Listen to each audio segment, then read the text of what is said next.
Pininsala ng lindol, sinalanta ng mga balang at nasunog ang bayang ito nung araw.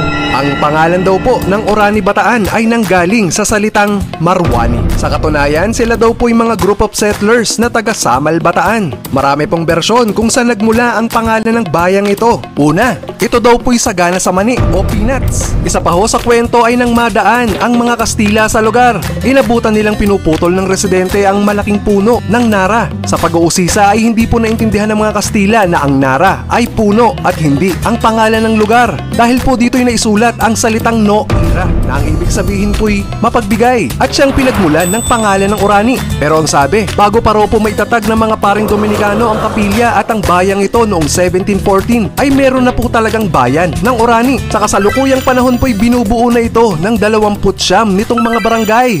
Hi guys! Welcome to our YouTube channel. Tara na!